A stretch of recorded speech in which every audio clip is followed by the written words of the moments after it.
আসসালামু আলাইকুম, কেমন আছেন সবাই? আশা করি আল্লাহর রহমতে ভালো আছেন, সুস্থ আছেন। আমিও আল্লাহর অশেষ কৃপায় ভালো আছি, সুস্থ আছি। আজকে আবার হাজির হয়েছি আরেকটি নতুন এপিসোড নিয়ে আপনাদের সামনে।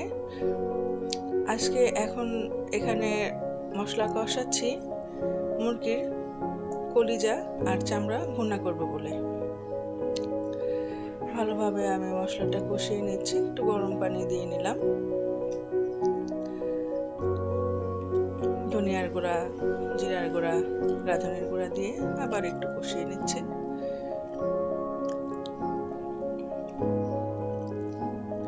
আদা তো প্রথমে আমি দিয়ে নিয়েছিলাম, সেটা আপনারা দেখেছেন। এখন আবার একটু হলুদ মরিচের গুঁড়া দিয়ে নিচ্ছি।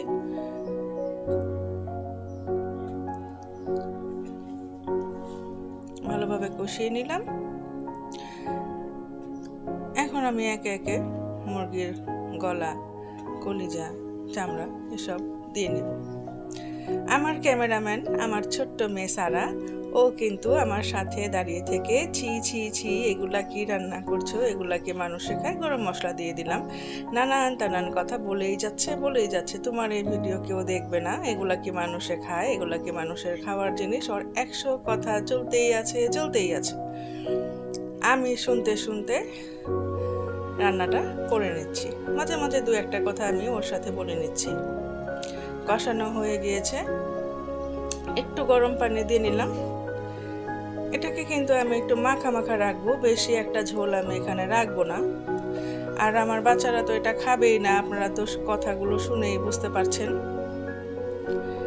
ঢেকে দিয়ে রান্না করে নিয়েছি। এখন দেখুন এটাকে আমি কোন পর্যায়ে রেখেছি। এটার ঝোলটা একদমই মাখা অবস্থায় থাকবে। এখন এটাকে একটা বাটিতে আমি আপনাদেরকে বেড়ে দেখাচ্ছি যে এটাতে আমি কতটুকু ঝোল রেখেছি।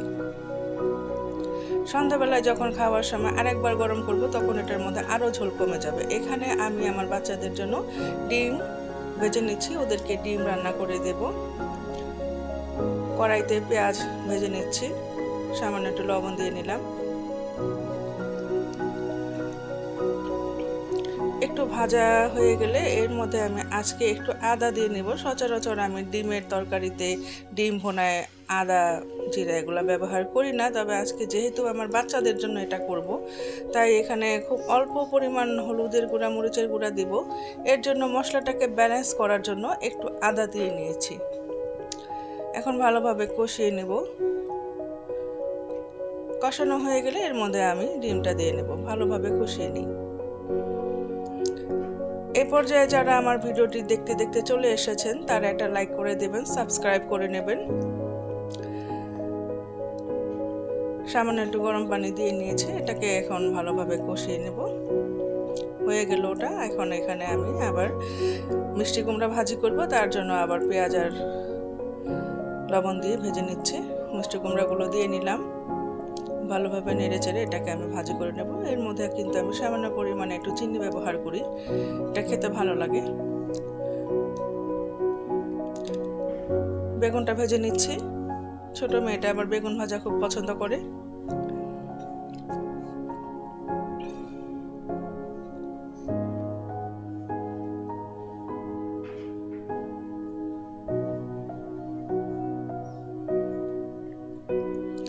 এখন এখানে আমি আমার ফ্রিজে চিংড়ি মাছের পেস্ট ছিল, সেটাকে একটু আজকে আবার 2-4টা বোড়া ভেজে নিচ্ছি।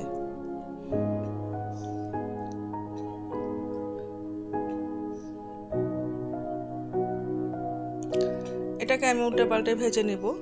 ভিডিওটি যদি আপনাদের কাছে ভালো লেগে থাকে তাহলে আমার সার্থকতা। আমি এগুলোকে এখন আপনাদের সামনে পরিবেশন করে দেখিয়ে দিব।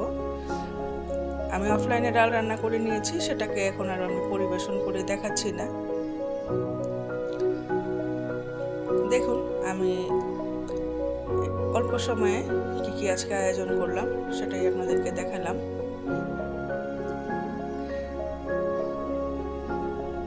খোদা হাফেজ।